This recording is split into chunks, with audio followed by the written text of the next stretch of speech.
안녕하세요. 사연에 빠지다의 DJ 민영입니다. 오늘 사연자는 무례한 인간들이 하는 짓을 봐주다 결국은 폭발하고 말았다는데요. 과연 어떤 사연인지 들어보시겠습니다. 오늘도 두 가지 사연 준비되어 있는데요. 끝까지 들어주실 거죠? 그럼 바로 시작해 볼게요. 구독과 좋아요 잊지 말고 꾹꾹 눌러주세요.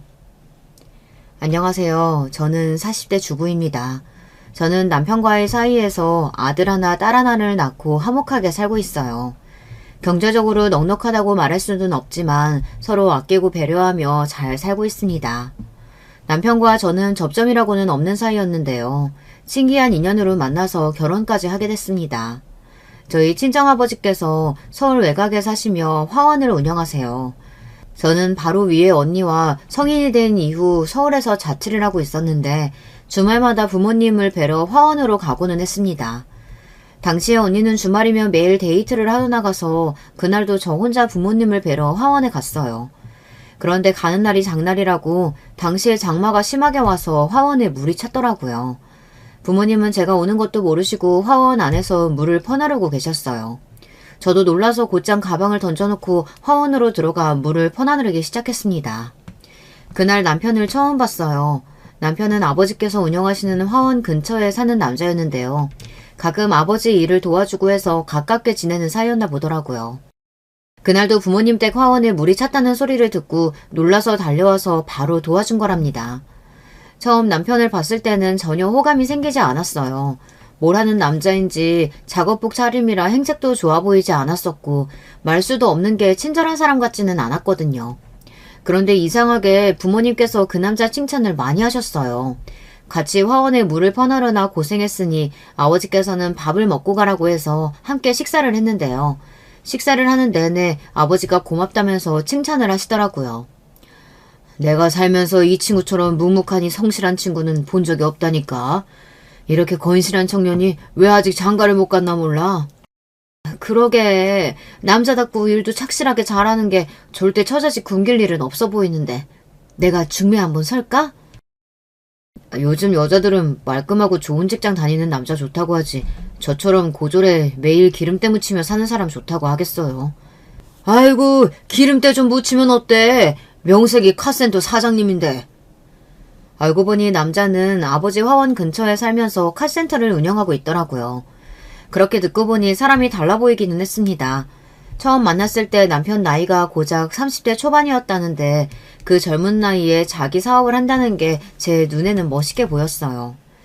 그러던 중 언니가 시집을 가게 되면서 제가 언니와 같이 살던 집에서 나오게 됐습니다.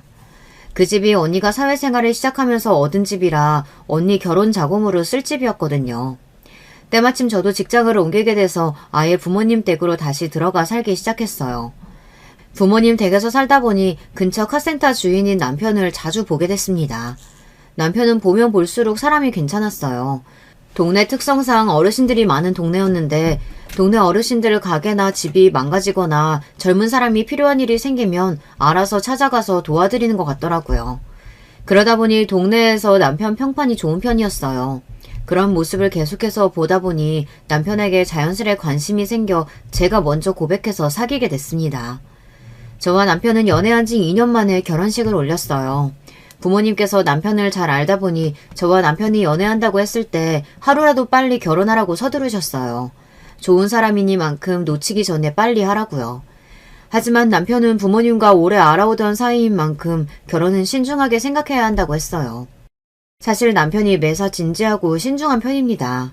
그럴 만한 게 연애하면서 알게 된 사실인데 남편에게는 말 못할 가정사가 있었더라고요. 남편은 어릴 때 아버지께서 바람을 피워 부모님께서 이혼하셨대요. 그래서 엄마랑 둘이 살았었는데 어머니께서 고등학교 때 사고로 돌아가시는 바람에 그때부터 줄곧 혼자 살았답니다. 그래서 대학도 진학 못하고 카센터에 취직해서 일하다 악착같이 돈을 모아 20대 때 자기 가게를 차린 거예요. 저는 남편에 대해 알면 알수록 더 좋았습니다. 10대 때 혼자가 되어 자기 하나 건사하며 살기도 힘들었을 텐데 이렇게 훌륭하게 자기 일을 해냈으니 멋있는 사람이라고 생각했어요. 저는 남편이 너무 좋아서 참지 못하고 프로포즈도 제가 먼저 했습니다. 남편은 가족이 있었다는 게 너무 오래전이라 과연 자신이 결혼해서 잘 살 수 있을까 걱정도 되고 겁도 난다고 했어요. 하지만 저는 남편이 잘 해낼 수 있다는 걸 누구보다 확신했습니다. 부부로 살면서 어떤 힘든 일이 생겨도 둘이 같이 이겨내면 문제 없다고요. 역시나 제 예상대로 저희 부부는 문제가 없었습니다. 어떤 일이 생겨도 둘이 함께 이겨냈어요. 결혼 초기에는 아무 문제 없이 정말 행복하기만 했습니다. 그런데 결혼한 지 3년이 넘었을 때 일이 좀 있었는데요. 남편이 운영하던 카센터를 담보로 대출을 받아 아는 지인에게 투자를 했어요. 저도 잘 아는 지인이라 저도 남편에게 허락한 일이었습니다. 그 친구가 절대 저희에게 피해가 되는 행동을 할 사람이 아니라는 걸 알고 있었거든요. 그런데 저희가 너무 순진했나 봐요. 사람이라는 게 원래 돈 앞에서는 부모 형제도 없는 법인데 친구가 무슨 소용이었겠어요. 남편에게 투자를 받은 지인이 사업이 망해서 그대로 연락두절 상태가 되었습니다. 이미 사업체에 들어갔던 보증금이랑 투자 비용은 날린 지 오래라 저희가 받을 수 있는 원금조차 언제 받을 수 있을지 알 수 없었어요. 남편은 이러다 우리 카센터까지 날릴 위기에 처하자 어떻게든 그 지인을 만나기 위해 백방으로 수소문하고 다녔습니다. 아마 지금까지의 인상에서 그때가 저와 남편에게 가장 힘들었던 순간인 것 같아요. 그때 저희 큰애가 돌 간신히 넘어서 제가 업고 다닐 때였는데요. 남편이랑 둘이 아들을 얻고 그 지인을 찾기 위해 팔방으로 돌아다녔거든요. 그러던 중 그 지인의 고향집에 갔다 지인을 찾긴 찾았어요. 그런데 그 지인 꼴을 보는데 돈을 받기는 글렀구나 라는 걸 바로 알겠더라고요. 너희 사정 모르는 거 아닌데 제발 좀 기다려줘. 내가 하다하다 부모님 시골집이라도 팔아보려고 애원하러 여기까지 온 거야. 아흔이 다 된 부모에게 집이라도 팔아달라고 사정하러 왔다는 사람에게 도무지 돈 이야기를 못하겠더라고요. 아무리 그래도 연세 드신 부모님 집을 네가 팔면 어떡해. 우선 급한 불은 내가 해결해 볼 테니까 부모님께 괜한 소리 하지 말고 너 살 궁리부터 하고 있어. 남편은 그런 사람이었습니다. 지금 당장 본인이 가진 걸 다 날릴 수도 있는 상황에서 친구 걱정을 하더라고요. 고맙다. 고마워, 친구야. 내가 죽는 난이 있어도 네 돈은 꼭 갚을 거니까 제발 조금만 기다려줘. 죽기는 왜 죽어 이 자식아. 처자식 있는데 당연히 버티고 살아야지. 이깟 돈 때문에 속 버리지 말고 밥 챙겨 먹고 다녀. 남편은 친구 주머니에 불쑥 돈 봉투를 찔러주고 그대로 저와 다시 집으로 돌아왔습니다.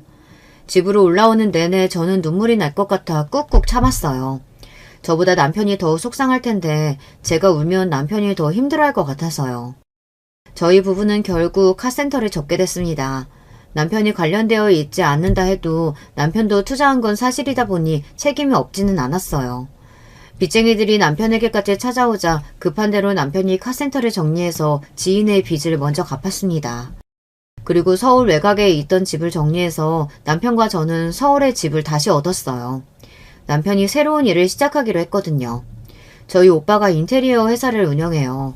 거기서 기술을 배울 사람을 뽑는다고 해서 남편이 오빠의 소개로 일을 배우기로 했습니다. 20년 가까이 카센터 일만 하던 사람이라 갑자기 업종을 바꾼다는 게 쉬운 일은 아니었지만 남편은 뭐라도 해보겠다는 마음으로 기술을 배우고 싶다고 했어요. 어쩌면 이게 새로운 기회일지도 모른다고요. 안 그래도 카센터도 잘 안 돼서 힘들었었는데 이렇게 된 마당에 새로운 기술도 배워두면 좋지 뭐. 당시에 제가 뱃속에 둘째까지 있는 상황이라 남편도 말은 안 해도 부담이 많이 됐을 거예요. 아무리 긍정적인 사람이라도 마흔이 다 되어서 새로운 일을 다시 시작한다는 게 쉬운 일은 아닐 텐데. 남편은 저희 오빠네 집 근처로 이사까지 하면서 이육을 불태웠습니다. 당시에 저희의 상황을 안타깝게 여긴 친정아버지께서 괜히 힘들게 기술 배우지 말고 아버지 화원 일이라도 돕는 게 어떻겠느냐 하셨는데 남편은 정중하게 거절했어요. 친구한테 그런 일까지 당하고 마음도 안 좋을 텐데 괜히 몸 상해가며 하는 일까지 해서 고생하지 말고 내 밑으로 들어와서 일 배워봐. 그럼 나중에 내가 이 화원 자네한테 물려줄게. 아니에요 아버님. 화원이야 아버님 어머님 평생 일구신 일인데 제가 돕서 받을 수는 없죠. 제 미래를 위해서라도 좋은 기술 배워두고 싶어요. 너무 걱정하지 마세요. 저 잘할 수 있어요. 남편은 쉬운 길을 가는 사람은 아니에요. 지금 당장 힘들더라도 앞날을 생각하고 고민해서 한 발 한 발 나아가는 사람이었죠. 서울로 이사 오고 나서는 생활이 많이 바뀌었어요. 남편이 인테리어 공사 일을 배우기 시작하면서 어쩔 수 없이 친정언니랑 친정오빠가 사는 동네로 이사를 왔는데 생각보다 언니 오빠랑 가깝게 산다는 게 쉽지만은 않더라고요. 원래 예전부터 언니랑 오빠랑 사이가 썩 좋지는 않았어요. 저와 달리 언니 오빠는 욕심도 많은 편이라 항상 부모님께 받기만 하고 부모님을 위하는 자식은 아니었거든요.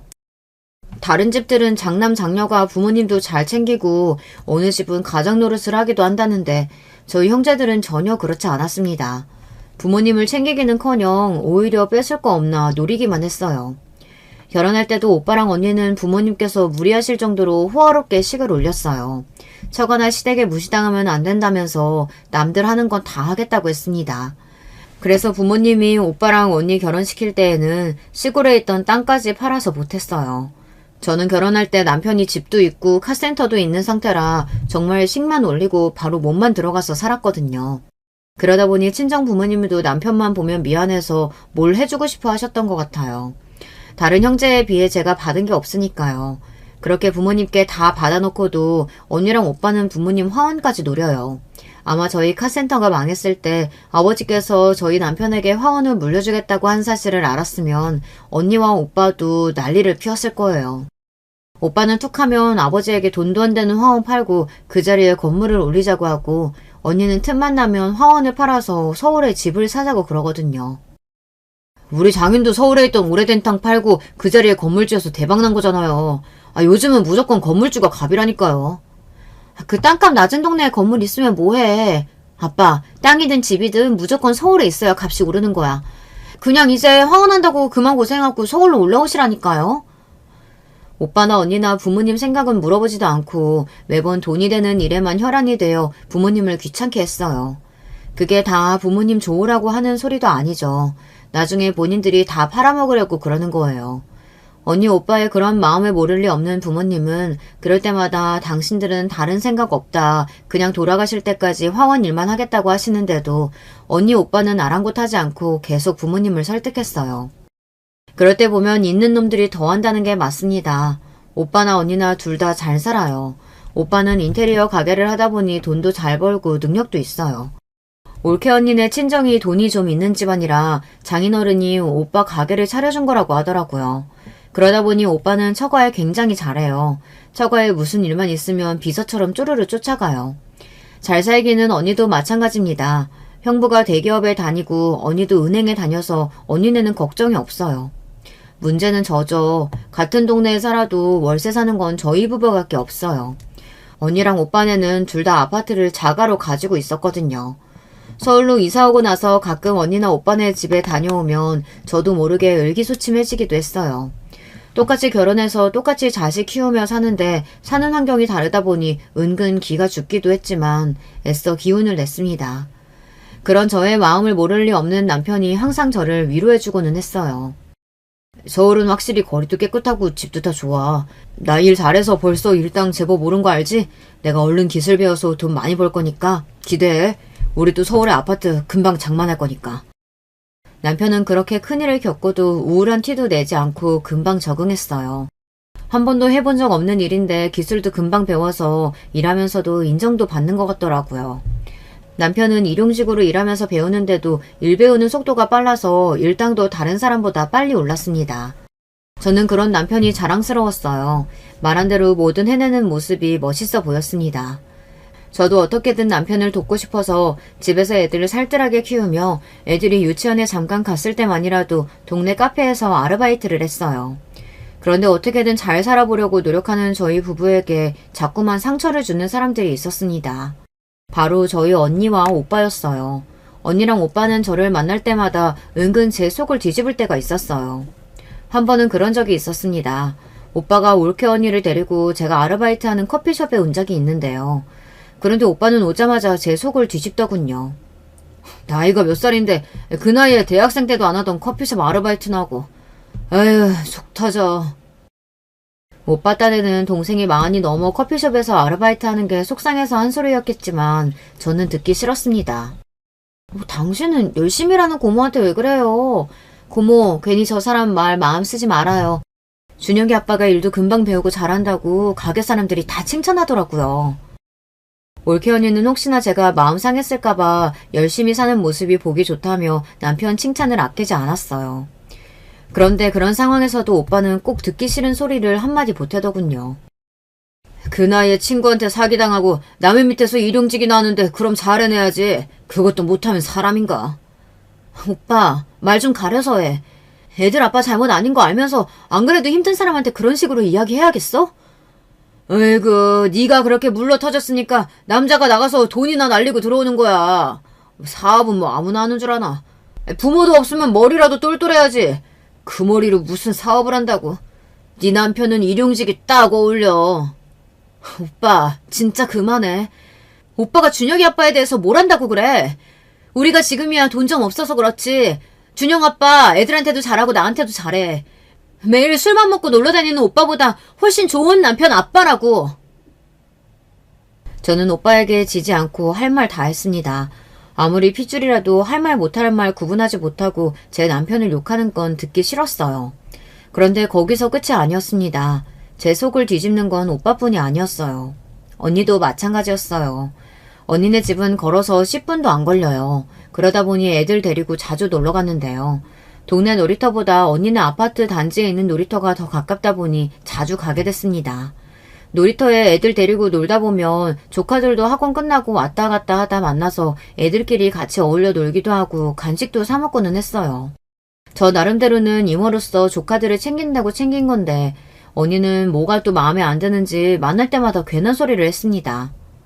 안 그래도 살쪄서 다이어트 시키고 있었는데 맨날 만날 때마다 떡볶이니 빵이니 이런 거 사주면 어떡해. 우리 애 살 뒤룩뒤룩 쪄서 돼지 되면 네가 책임질 거야? 큰 조카가 초등학교 3학년이었는데 최근에 살이 쪘다면서 언니가 어지간히 애한테 먹지 말라고 잔소리를 하더라고요. 저는 그런 언니가 이해가 안 돼서 아직 어린 애한테 다이어트는 무슨 다이어트냐고 했습니다. 이제 초3한테 다이어트는 무슨 다이어트야. 그리고 살이 찌기는 어디가 쪘다고 그래. 내가 보기엔 날씬하기만 한데. 어린애한테 말도 안 되는 거 가지고 괜히 스트레스 좀 주지 마. 언니가 원래 그래요. 사람이 좀 예민하고 까칠합니다. 어릴 때부터 본인도 살찌는 걸 싫어해서 매일 밥도 안 먹고 다이어트 약을 달고 살더니만 자기 자식들까지 힘들게 하더라고요. 저랑 같이 살 때도 그랬어요. 제가 저녁에 배고파서 야식이라도 시키면 아주 난리가 났었습니다. 와, 너 그 몸무게에 양심이라는 게 있는 거야? 어떻게 이 밤에 치킨을 시켜 먹을 수가 있어? 너 그러다 60kg 된다. 언니는 여자 몸무게가 50kg가 넘으면 돼지라고 했어요. 저한테도 맨날 50kg를 넘는다고 양심도 없다고 했다니까요. 평생을 그렇게 자기 기준대로 피곤하게 살더니만 결혼하고 나서도 똑같더라고요. 결혼도 하고 애도 낳았으니 전보다 좀 유연해지겠지 했는데 저희 언니는 오히려 결혼하고 더 까칠해졌어요. 심지어 까칠함을 넘어서 못되기까지 했습니다. 언니랑 저는 원래부터 성격이 안 맞아요. 어릴 때부터 성인이 돼서 같이 살 때까지 불편한 게 한두 가지가 아니었거든요. 원래도 먹는 것부터 입는 것까지 어느 하나 비슷한 점이라고는 없었어요. 어릴 땐 서로 너무 이해가 안 돼서 우리가 어떻게 한 배에서 나온 자매일까 싶을 정도로 신기할 때도 있었습니다. 제가 막내라 그렇지 만약 제가 언니고 아래 동생이 있다면 절대 언니처럼 안 할 거예요. 언니는 지금까지 살면서 저에게 배려하거나 양보해준 적이 단 한 번도 없어요. 어느 정도였냐면 자매다 보니 어릴 때부터 언니 옷을 제가 물려 입었어요. 그런데 자매들끼리는 원래 동생이 언니 옷을 물려 입는 걸 대부분 기분 나빠하잖아요. 나도 사주지 왜 물려 입냐고요. 그런데 우리 집은 반대였습니다. 언니가 본인이 커서 작아진 옷조차 저에게 물려주기 싫어했어요. 내가 제일 아끼는 옷인데 왜 쟤한테 줘야 돼? 내 옷이니까 내 맘대로 하는 게 맞잖아. 쟤한테 물려주느니 차라리 그냥 버릴래. 언니랑 저는 딱 2살 차이예요. 그러다 보니 엄마가 계절이 바뀔 때마다 언니 옷을 정리해서 제 옷장에 넣어주셨습니다. 그런데 그중에 제가 하나라도 입고 나오면 언니는 자기 옷이라고 제가 입고 있는 옷을 잡아당기며 벗으라고 난리를 쳤습니다. 그럴 때면 저도 어이가 없어서 눈물이 다 울컥했습니다. 그 모습을 지켜보던 부모님도 기가 차하셨어요. 너는 도대체 누굴 닮아서 그렇게 욕심이 많니? 어차피 네가 커져서 못 입는 옷인데 동생이 입으면 좋은 거지. 아깝게 버리긴 왜 버려? 그래. 남도 아니고 형제끼리 서로 필요한 게 있으면 나눠주고 빌려주고 하는 거지. 그까지 옷 가지고 치사하게 왜 그래? 내 거잖아. 내 건데 왜 엄마 아빠 마음대로 주라 마라 그래. 난 절대 안 줄 거야. 제 옷장에서 내 옷 다시 다 꺼내줘. 지금 생각하면 3살 버릇 80까지 간다는 말이 딱 맞습니다. 어릴 때야 뭣도 모르고 철이 없어서 그러나 보다 했었는데 언니는 지금까지도 욕심도 많고 배려심도 없었어요. 그나마 언니가 나이 들고 옛날보다 나아진 걸 굳이 찾자면 이제는 저에게 다 안 주겠다고 하지는 않는다는 겁니다. 대신에 언니는 뭘 줄 때마다 사람 기분 상하게 주는 이상한 재주가 있었어요. 애들하고 언니네 아파트 단지 놀이터에서 놀고 있으면 언니는 항상 집에 올라갔다가 가라고 했습니다. 그래서 언니네 집에 올라가면 웬 쇼핑백이 잔뜩 쌓여 있었어요. 그러면서 하는 말이 저에게 그 쇼핑백을 챙겨가라고 했습니다. 어제 애들 옷 정리했는데 작아진 옷들이 많더라고. 그래서 너희 애들 갖다 입히라고 내가 다 정리해놨어. 우리 애들 옷 다 백화점에서 사주는 거 알지? 다 비싼 브랜드들 옷이니까 아껴서 입어. 어릴 때 한두 번은 언니가 조카들 옷을 물려주면 고맙게 받아서 오곤 했어요. 그런데 막상 언니가 물려준 걸 가지고 와서 열어보면 기분이 상할 때가 한두 번이 아니었습니다. 매일 백화점에서 산 비싼 옷이라고 하며 주길래 대단한 건 줄 알았는데 항상 다 낡고 오래된 것들만 줬습니다. 왜 있잖아요. 세탁기에 하도 돌려서 보풀까지 난 그런 옷들이요. 그런 걸 생색내면서 줬다니까요. 거기다가 조카들이 입던 팬티까지 물려줬어요. 그럴 때면 정말 기분이 상해서 가져온 쇼핑백 그대로 버려버린 적도 있었습니다. 그래서 그때 이후로 언니에게 옷 물려주지 말라고 단호하게 이야기했어요. 언니 취향이랑 제 취향이랑 안 맞아서 마음에 안 든다고 했습니다. 그런데도 언니는 자꾸만 조카들 옷을 정리할 때마다 줬어요. 그날도 또 쇼핑백 안에 옷이 잔뜩 있길래 안 가져간다고 이야기했습니다. 언니, 아무리 백화점에서 산 비싼 옷이라도 어떻게 여자애들이 입던 옷을 우리 아들한테 입혀. 더군다나 언니네는 딸만 둘이에요. 저는 아들만 둘이고요. 성별도 다른데 굳이 여자애들이 입던 옷을 물려주니 저도 기가 막혔습니다. 그날은 저도 일부러 기분이 상했다는 티를 냈어요. 하루 이틀도 아니고 매번 싫다는데도 가져가라고 주는 게 너무 기분 나빠서요. 야, 유치원 애들이 여자애 옷이면 어떻고 남자애 옷이면 어때? 대충 색깔 맞춰서 입으면 되지. 옛날에는 주기만 하면 신나서 가져가더니만 이제 와서 왜 괜히 자존심 풀려? 왜? 갑자기 없이 살다 보니까 이런 거 받는 게 더 자존심 상하니? 언니라는 인간이 동생한테 어떻게 저런 소리를 할 수 있는지 모르겠어요. 거기서 끝이 아니었습니다. 언니는 제가 안 가져가겠다고 한 번 더 이야기하자 바닥에 있던 쇼핑백을 발로 툭 찼어요. 그러더니 하는 말이 가관이었습니다. 됐어. 안 가져가려면 말아. 기껏 생각해서 줬더니만. 암튼 없는 것들은 고마운 줄을 몰라요. 언니 말에 저는 너무 화가 나서 한마디 하려고 고개를 바짝 세웠습니다. 동생한테 없는 것들이 웬 말이냐고요. 그때였어요. 퇴근한 형부가 들어오더군요. 저는 형부 앞에서까지 언니와 싸울 수 없으니 애써 말을 삼켰습니다. 형부는 저에게 반갑게 인사하며 처제 왔냐고 저녁 먹고 가라고 했어요. 저는 도저히 언니랑 마주 앉아 기분 좋게 밥을 먹을 기분이 아니라서 애써 거절하고 나가려던 참이었습니다. 그런데 제 속도 모르고 형부가 또 저를 잡으며 괜한 오지랖을 부리는데 그것 또한 기분이 나쁘더군요. 이 더운 날 애들 데리고 그 좁은 집에서 밥 해먹이기 힘들 텐데 그냥 먹고 가지. 그래, 처제도 가만 보면 고집이 세. 정 싫으면 냉장고에 고기라도 한 덩이 가지고 가. 그거 한우야, 한우. 처제네 애들은 한우 구경도 못 해봤을 텐데 이모부가 다른 건 몰라도 한우 정도는 줄 수 있지. 이건 꼭 가져가. 형부는 굳이 냉동고를 열어 딱딱하게 얼어있는 소고기 한 덩이를 생색내면서 줬어요. 손에 들린 고깃덩이를 보는데 열불이 확 오르더군요. 언니랑 형부는 똑같은 사람이에요. 둘 다 말하는 게 얼마나 얄미운지 천생연분이 따로 없었습니다. 형부한테까지 싫은 내색을 할 수 없어서 저는 그날 애들하고 고깃덩이를 들고 집에 왔습니다. 기분 좋게 애들하고 놀고 들어와서 나쁜 내색을 하고 싶지 않아 저는 애써 웃으며 남편과 아이들에게 소고기를 구워줬어요. 소고기는 죄가 없으니까 말이죠. 결혼하고 서울에 와서 애들 키우는 동안 내내 이런 식이었습니다. 언니와 오빠에게 서운한 일이 한 트럭이었어요. 그때그때 일일이 제가 기분 나쁘다고 표현하고 이야기를 하는데도 오빠와 언니는 제 말을 들어주지 않았습니다. 오히려 제가 자격지심을 부리는 거라고 여겼어요. 그런데 어느 날이었습니다. 남편이 며칠 동안 일이 많아서 무리를 했더니 몸이 좀 안 좋았어요. 그럴 줄 알았습니다. 오빠가 일만 생기면 남편한테 일을 다 몰아줘서 쉬는 날도 없이 거의 일을 했어요. 아무리 체력이 좋은 사람이어도 병이 안 나려야 안 날 수가 없었습니다. 그날은 남편이 자는 내내 끙끙 앓는 소리를 내길래 제가 안쓰러워서 오빠에게 하루만 쉬어야 할 것 같다고 연락을 했어요. 그런데 제 말에 오빠가 대뜸 하는 소리가 기가 막혔습니다. 없이 살수록 사람이 성실해야지. 이렇게 약속을 마음대로 어기면 어떡해. 오늘 일 펑크내면 안 되는 중요한 일이니까 죽을 병 아니면 그냥 나오라고 해. 오빠는 제 말이 끝나기도 전에 무조건 그냥 나오라고 하라고 했습니다. 저는 오빠의 말이 어이가 없어서 말이 좋게 나가지를 않았어요. 애들 아빠가 매일 이러는 것도 아니고 일한 지 반년 만에 너무 아파서 처음으로 하루 쉰다는 건데 말을 왜 그렇게 해? 오빠는 사람 아프다는데 어디가 어떻게 안 좋은 건지 걱정도 안 돼? 얼씨구, 배가 불렀네 불렀어. 하루 일해서 하루 먹고 사는 일용직 주제에 이 핑계 저 핑계 대면서 안 나오면 뭘 먹고 살겠다는 거야? 처자식 구기겠다는 거야 뭐야? 오빠는 애초에 말이 안 통하는 사람이에요. 제 말이 무슨 뜻인 줄도 모르고 자기 말만 하고 있었습니다. 오빠가 언제 나나 우리 애들 걱정을 했다고 처자식을 먹여 살린 애 마네야. 우리 애들 아빠 충분히 가장 노릇 잘하고 있거든? 그리고 오빠가 맨날 돈도 안 되는 거 몇 건씩 부려먹느라 일정 말도 안 되게 짜는 바람에 힘들어서 병난 거잖아. 그랬습니다. 제가 옆에서 봐도 오빠가 남편에게 하는 행동이 좋아 보이지는 않았어요. 남편이 일을 배우는 중이고 수습이다 보니 일당이 많지 않아요. 거기다가 경력에 비해 일은 또 잘하다 보니 싼 맛에 일을 막 시키는 것 같더라고요. 남편이야 잘하고 싶은 마음에 무리해서라도 일하다가 병이 난 거고요. 형님 죄송해요.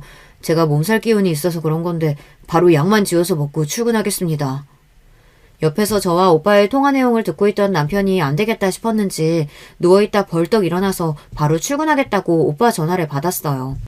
저는 남편의 말이 속상해서 그럴 필요 없다고 하루 쉬라고 했는데도 남편은 아니라고 나가겠다고 했습니다. 형님이 힘들게 알아봐 주신 자리인데 내가 그러면 안 되지. 나 약 먹고 출근하면 되니까 걱정하지 마. 금방 갔다 올게. 세상에 이런 가족이 또 있을까요? 막내 여동생 남편을 데려다가 부려먹겠다는 못된 심부를 어떻게 해야 할지 모르겠습니다. 저는 고민이 많았습니다. 남편이야 뭐든 괜찮다고 일을 빨리 배워서 하루라도 빨리 자기 가게를 차리고 싶다고 하는데 저는 오빠 밑에서 남편이 일하는 게 마음에 안 들었어요. 남편이 하고 싶어서 하는 일이기는 했지만 저는 남편이 일하러 나갈 때마다 걱정됐어요. 제 앞에서도 항상 버젓이 남편을 무시하고 막대하는데 제가 없는 자리에서는 오빠가 남편을 어떻게 대할지 안 봐도 알 것 같았거든요. 아니나 다를까 일이 좀 있었어요. 하루는 남편이 일을 나갔는데 집주인이 진상이었나 봐요. 남편이 해야 하는 일도 아닌데 집주인이 전구를 갈아달라, 화장실 세면대 막힌 것 좀 뚫어달라, 귀찮게 했나 봐요. 다른 사람들 같으면 절대 안 해줄 일들이었지만 남편은 워낙에 연세 드신 분들이 하는 부탁을 거절 못하는 성격이다 보니 다 들어줬대요. 그래서 일이 생각보다 늦어진 거죠.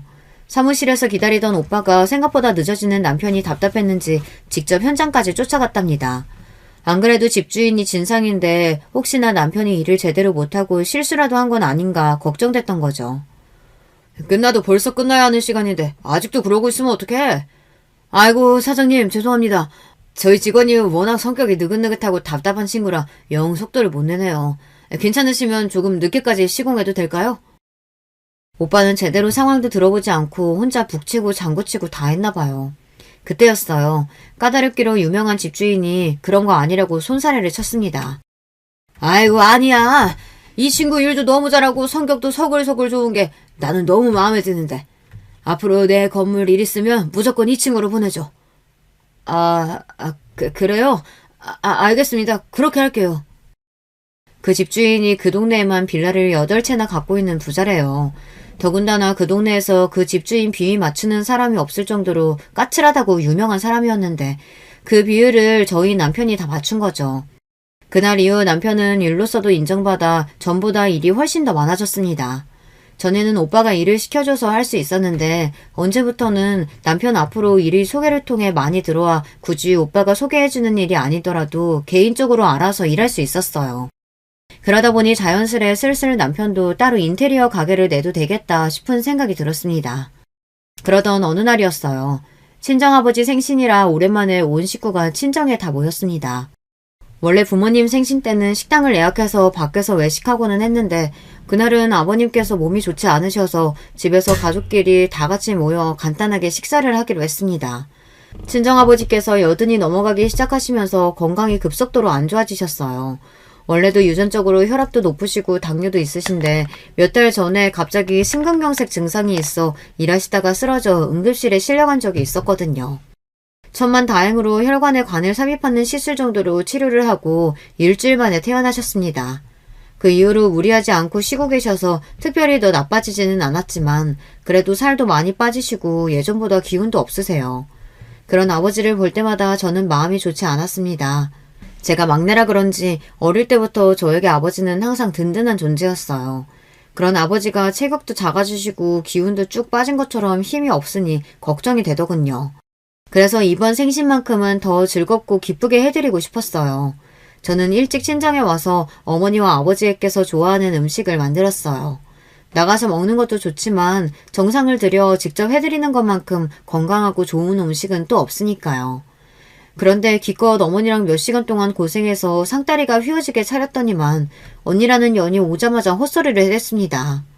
그냥 나가서 사 먹자니까 왜 굳이 힘들게 고생을 사서 하고 그래. 막내, 너는 누가 너더러 밥값 내러 가는 것도 아닌데 왜 엄마까지 하루 종일 서서 음식을 하게 하니? 언니는 엄마 걱정하는 척을 하며 사람을 또 개무시했습니다. 저는 하루 이틀 일도 아니니 웬만하면 좋게 넘어가려고 했어요. 아버지 생신인데 괜히 집안에 큰소리 나게 하고 싶지 않아서요.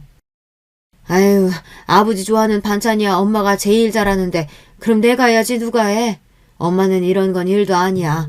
왜 괜히 일찍 와서 고생하는 동생한테 잔소리라고 그래? 말은 안 해도 제 표정이 한순간에 싹 굳어버리자 어머니도 신경이 쓰였는지 언니에게 그만하라며 솔짓을 하셨습니다. 저는 괜히 어머니까지 자식들 눈치를 보게 한 것 같아 애써 표정을 가다듬고 미소를 지었습니다. 그깟 밥값 얼마나 한다고 누가 내든 무슨 상관이야. 돈이 문제가 아니라 매일 나가서 사 먹는데 한 번 정도는 집에서 식구들끼리 시끌벅적하게 맛있는 거 만들어 먹으면 재밌잖아. 애들한테도 추억이고. 언니도 그러고 멍하니 서 있지 말고 빨리 와서 전이나 부쳐. 아버지 좋아하시는 새우 내가 다 까놨어. 이러니 저러니 해도 한 핏줄이고 가족이잖아요. 언니가 아무리 얄밉고 싫어도 다 똑같은 자식들 키우면서 늙어가는 처지인데 제가 좋은 마음으로 대하다 보면 언니도 저를 동생으로서 아낄 때가 분명히 올 거라고 기대했습니다. 그런데 사람은 그렇게 쉽게 변하는 게 아니더군요. 언니든 오빠든 형부든 저와는 잘 지내려야 잘 지낼 수 없는 사람들이었습니다. 식사를 마치고 조카들이 사온 케이크를 꺼내 노래도 부르고 아버지께서 초를 끄셨습니다. 그때까지만 해도 완벽한 생일 파티였어요. 오빠는 아버지 생신 선물로 미리 안마 의자를 배달시켰더라고요. 언니와 형부는 한눈에 보기에도 두둑해 보이는 봉투를 아버지에게 건넸습니다. 저도 저희가 할 수 있는 한 최대의 정성을 담아 용돈을 건네드렸어요. 저희 아들들이 손으로 직접 만든 편지까지 같이 말이죠. 아이고, 내가 다른 건 몰라도 자식 농사하는 은 잘 지어서 다 늙어서도 이렇게 호강을 하네. 무슨 복인지 모르겠다. 아버지께서 연세가 들기는 하셨는지 손주들이 생일 축하 노래를 불러드리니 눈에 눈물이 가득 고여 금방이라도 울컥하실 것 같더라고요. 그런데 그때였습니다. 좋은 분위기를 삽시간에 식어버리게 만드는 사람이 있었어요. 시작은 형부였습니다. 아버님, 이제 연세도 있으시고 건강도 좋지 않으신데 앞으로는 자식들이 드리는 생활비로 편하게 쉬시며 노후 즐기세요. 형부가 좋은 마음으로 이야기를 꺼낸 건 알겠어요. 그런데 어쩐지 이야기가 또 이상한 방향으로 흘러갔습니다. 다음 차례는 언니였어요. 형부 말이 끝나자마자 기다렸다는 듯 바로 하원 이야기를 꺼내더군요. 그래요, 아버지. 자식이 셋이나 있는데 설마 아버지 어머니 노후에 고생하게 두겠어요? 그러니까 이 김에 내 말대로 이 집이랑 하원 싹 다 팔고 서울에 집 사자니까요. 이서방네 회사 사람들한테 들은 정보인데 무조건 2배는 오를 자리 우리가 다 알아봤어요. 언니 입에서 나온 2배라는 소리에 어머니 눈도 동그래졌어요. 그 순간 언니만큼이나 때를 기다렸던 오빠가 곧바로 말을 가로챘어요. 지금 같은 경기에 무슨 수로 집값이 2배로 뛰어. 너희는 명색이 대기업 다니고 은행 다닌다는 애들이 어쩜 그렇게 뜬구름 잡는 이야기를 하냐? 이제 부동산은 끝났어. 돈 벌려면 건물밖에는 답이 없다니까. 오빠는 세상 물정 모르는 소리 좀 하지 마. 아버지 회원 팔아봐야 얼마나 나온다고 건물을 올려. 그럴 돈 있어? 돈 없으면 대출받아서 우선 올리면 되지. 나중에 건물 다 지어서 분양하고 팔아봐라. 대출받은 거 금방 갚고도 남지. 저는 잘 모르겠습니다. 언니고 오빠고 도대체 왜 그렇게들 아버지 화원에 관심이 많은 줄 모르겠어요. 젊어서 아버지 어머님 두 분이 화원 운영하느라 고생하실 때는 다들 자기 일 바쁘다는 핑계로 관심도 없었으면서 이제와 뒤늦게 속이 뻔히 보이는 짓을 하는지 모르겠습니다. 금세 집안 분위기가 시끌시끌해지자 조금 전까지만 해도 눈을 붉히던 아버지께서 한숨을 깊게 내쉬었습니다. 그리고는 점잖은 목소리로 하시는 말씀이 충격적이었어요. 다들 모였으니 이제는 말을 해야겠구나. 지금부터 내가 하는 얘기 잘 들어라. 그네고 작은 딸이고 내 화원 가지고 건물 만드니 집사니 앞으로는 그런 소리 일절 하지들 마. 내 화원은 막내한테 줄 거야. 아버지 입에서 나온 막내라는 소리에 오빠와 언니는 순식간에 입에 개거품을 물고 난리를 쳤습니다. 아버지, 그게 무슨 소리예요? 아버지 재산이라고는 여기 땅이랑 화원밖에 없는데 그걸 막내를 준다뇨. 진심으로 하시는 말씀이세요? 에이, 설마. 자식이 버젓이 셋이나 있는데 화원을 왜 막내를 줘요? 아버지 농담하시는 거죠? 오빠와 언니는 아버지의 말씀을 믿을 수 없다는 듯 해탈해서 웃기까지 했어요. 그러자 아버지께서 손바닥으로 식탁을 한번 세게 찌셨습니다. 내가 이 좋은 밥상 받고 너희한테 농담을 못하러 하냐? 화원 막내한테 주겠다는 말 진심이야. 너희들이야 다들 먹고 살 만큼 사니 굳이 몇 푼 안 되는 내 재산 욕심낼 거 없어. 내 화원짜리는 막내랑 막내 사이 하고 싶은 거 하게 해줄 거니까 그런 줄 알아. 언니와 오빠는 연신 말도 안 되는 소리라고 언성을 높였지만 아버지는 뜻을 굽히지 않으셨어요. 내가 이번에 쓰러지고 나서 확실히 알았다. 자식이라고 셋이나 있으면 뭐래? 사위 하나보다도 다들 못한대. 내가 별거 아니라고 간단한 시술만 하고 일주일 입원하면 된다고 했더니만 너희들 다 얼굴 한 번 안 비추고 전화 한 통 하고 말았어. 근데 우리 막내 사위는 나 입원한 날부터 시간만 나면 병원 들러서 나 먹을 것에 씻는 거며 얼마나 살뜰하게 챙겼는지 몰라. 내가 지금 이 나이까지 살면서 우리 막내 사위처럼 착한 사람은 본 적이 없다. 그랬습니다. 남편이 워낙 티를 안 내서 저도 그 정도로 남편이 아버지 병원에 자주 찾아갔는지는 몰랐었는데 남편이 아버지께서 병원에 입원해 있는 동안 어머니보다도 병원에 자주 갔대요. 어머니도 연세가 있으셔서 힘드신데 아버지 병간호하는 게 힘드실 것 같다고 굳이 본인이 자청해서 간 거랍니다. 남편도 매일 몸으로 하는 일이라 지치고 힘들었을 텐데도 짬만 나면 병원에 와서 간식을 챙겨드리고 퇴근하면 꼭 병원에 들러서 아버지 저녁을 챙겨드리고 머리까지 감겨드리고 왔답니다. 저는 다시 한번 저희 남편에게 감동했어요. 아이, 그깟 병원 좀 왔다 갔다 했다고 화원 주는 게 말이 돼요? 그리고 아버지, 말은 바로 해야죠. 아버지 병원 입원했을 때 우리 기의가 50만 원이나 보냈는데 무슨 소리예요? 난 돈보다 마음이 더 중요해.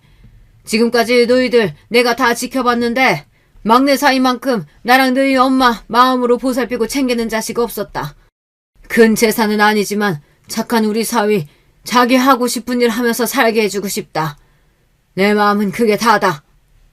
아버지는 돈이고 재산이고 부풀리는 것도 좋지만 당신이 평생 가꾸고 아낀 하원 조금이나마 귀한 자식에게 도움이 됐으면 한다고 하셨습니다. 아버지께서 워낙 완강하게 이야기하신 덕분에 언니와 오빠도 그 자리에서는 더 이야기하지 않았어요. 더 이야기하려고 해도 아버지께서 피곤하다고 방으로 들어가 버리셨거든요. 문제는 저와 남편이었습니다. 저희가 아버지에게 화원을 달라고 한 것도 아닌데 괜히 상황이 민망해져 버렸어요. 언니와 오빠 그리고 형부와 올케까지 다 있는 자리에서 남편은 저에게 화원 받지 않겠다고 말씀드리라고 했습니다. 아버지 화원 받겠다고 지금까지 내가 아버님한테 잘하려고 했던 게 아닌데 괜히 상황이 이상해졌네. 그러게 아버지가 저런 생각을 하고 계시는 줄은 나도 전혀 몰랐어. 아, 둘 다 내 손 좀 그만 떨어. 어쩐지 갑자기 아버지 생신상을 직접 차리네 마네. 그럴 때부터 이상했다니까. 그러게 군뱅이도 구르는 재주가 있다더니 순진함처럼 얌전한 척 하더니만 언제 뒤에서 잔머리를 그렇게 굴렸대. 그런 거 아닌 거 뻔히 알면서도 왜 그래. 오빠랑 언니도 알잖아. 우리 신랑이 어디 머리 굴리고 그럴 사람이야? 그리고 원래 옛날에 카센터 할 때부터 아버지가 우리 신랑 예뻐했어. 그런데 그때였습니다. 옆에 있던 형부가 똥 씹은 표정을 하더니만 들릴 듯 말 듯한 목소리로 생각지도 못한 말을 중얼거렸어요. 카센터는 도대체 언제적 카센터야? 결국은 남자 새끼가 노가다 나가는 주제에. 에휴, 한심해서 원. 순간 저는 얼굴이 터질 듯 빨개졌습니다. 형부가 좋은 사람이 아닌 줄은 진작 알고 있었지만 이 정도로 개념이 없는 인간인 줄은 몰랐어요. 저는 너무 화가 나서 형부의 어깨를 툭 쳤습니다. 형부, 지금 저희 들으라고 하신 말이에요? 인상을 확 구기고 나랑 남편에게 하는 소리냐고 따졌어요. 그러자 형부도 더는 연기할 필요가 없겠다 싶었는지 똑같이 인상을 구기면서 저를 쏘아보더군요. 아니, 내 말이 틀려? 막내 사이라고 있는 게 매일 빌빌거리면서 노가다나 하고 있으니까 아버님께서 면세게 해주려고 화원 주시겠다는 거잖아. 남들 앞에서 소개하기 얼마나 쪽팔렸으면 본인 화원까지 주겠다고 하시겠어. 순간 형부의 재수없는 눈빛에 저는 이성이 날아가 버리고 말았습니다. 저는 남편이 제 손을 잡고 말리는데도 자리에서 벌떡 일어났어요. 형부, 알지도 못하면서 그 입 좀 다물어요. 한 번만 더 내 남편 건드리는 소리 했다가는 형부 내 손에 죽을 줄 알아요. 그때까지 가슴속에 담아놓고 참고 참았던 울분이 터지고 말았습니다. 자기들이 능력 좀 있고 잘 산다고 저나 남편 앞에서 그렇게들 잘난 척하고 무시를 하더니만 결국은 사람 이성이 날아가 버릴 정도로 선을 넘고 마네요. 저는 금방이라도 형부에게 달려들어 주먹을 날릴 것처럼 주먹을 꽉 쥔 채 형부에게 울분을 담아 소리를 질렀습니다. 그 순간 저는 분명히 봤어요. 형부도 쫄아서 눈동자가 흔들리는 모습을요. 여보, 괜찮아? 진정해. 우리도 여기서 화내고 소리 지르면 저 사람들하고 똑같은 사람 되는 거야. 우리가 참자, 어? 남편은 그 순간에도 이성적이었습니다. 제 손을 꼬박 잡고는 저를 다독였어요. 저는 주먹을 쥔 손을 애써 더 꽉 쥐며 방으로 들어가 아버지를 불렀습니다. 내가 이 쓰레기 같은 인간들에게 복수하는 방법은 딱 하나밖에 없었어요. 이 인간들보다 잘 사는 거였습니다. 아버지, 우리 아버지 말씀대로 화원할게요. 화원 그대로 유지하면서 한쪽에 이 사람 인테리어 회사 차릴 수 있게 도와주세요. 저는 아버지에게 선전포고를 했습니다. 화원도 유지하면서 옆에서 남편이 하고 싶었던 인테리어 회사를 차릴 수 있게 해달라고 했어요. 그래, 잘 생각했다. 준비되는 대로 바로 시작해. 아버지가 도와줄 거 있으면 다 말하고. 그 순간 언니와 오빠 그리고 형부의 표정은 저는 아직도 잊지 못합니다. 다들 놀라서 입을 쩍 벌리고 말문이 막혔는지 아무 말도 못하고 있었어요. 저와 남편은 언니와 오빠, 형부와 눈도 마주치지 않고 그대로 서울로 올라왔습니다. 그리고 곧바로 이사 준비를 하고 다시 아버지의 화원이 있는 동네로 돌아왔어요. 그리고 일이 잘 풀리려니 좋은 일이 격경사로 찾아오더군요. 예전에 남편이 카센터를 팔아가며 도와줬던 그 친구가 저희에게 돈을 갚았습니다. 덕분에 다시 카센터를 찾아올 수 있었어요. 하지만 남편은 카센터를 포기하고 화원 옆으로 새로 집을 짓기로 했습니다. 원래 부모님이 사시던 집이 워낙 오래되어 불편한 점이 많았거든요. 화장실도 밖에 있고요. 사실 매번 처가 올 때마다 좋은 집 지어드리고 싶다는 생각을 했었는데 이렇게 기회가 생겨서 얼마나 다행인지 몰라. 저는 도대체 무슨 복으로 이렇게 좋은 남자를 만났을까요? 남편은 카센터를 찾아올 수 있는 돈을 가지고 친정 부모님과 같이 살 집을 지었어요. 그리고 현재 아버지께서 하시던 화원을 어머니와 제가 같이 운영하며 그 옆에서 남편은 인테리어 회사를 시작했어요. 집도 회사도 이제 막 새로 짓고 시작해서 아직 정리되지 않은 것들이 많았지만 저는 너무 행복합니다. 이곳에 제가 사랑하는 모든 것들이 다 있거든요. 부모님과 남편 그리고 아들들까지 6식구가 하루 종일 붙어서 살다 보니 아버지 건강도 많이 좋아지시고 너무 화목해요. 언니와 오빠, 형부가 전혀 끼어들 틈이 없을 정도로요. 오히려 명절이나 집안 행사 때 오면 남편이 지은 집을 보고 부러워합니다. 튼튼하게 너무 잘 지었다고요. 와, 실력이 점점 더 일취월장하네. 이러다 나보다 더 잘 나가는 거 아니야? 이미 이 동네에서는 우리 막내 사이가 너보다 잘 나가. 세상에 이런 사위가 어딨냐? 다 부러워한다니까. 남편이 능력이 있기는 한지 저희가 지은 집을 보고 마음에 든다며 인테리어를 의뢰하는 사람들이 많아졌어요. 그러다 보니 동네에서 화원집 막내 사위라고 하면 모르는 사람이 없었습니다.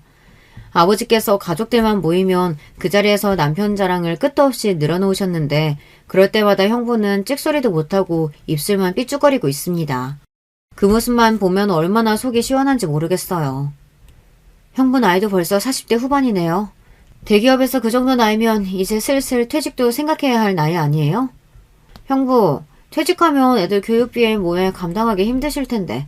전 급하시면 우리 그이한테 이야기하세요. 기술 가르쳐 드릴게요.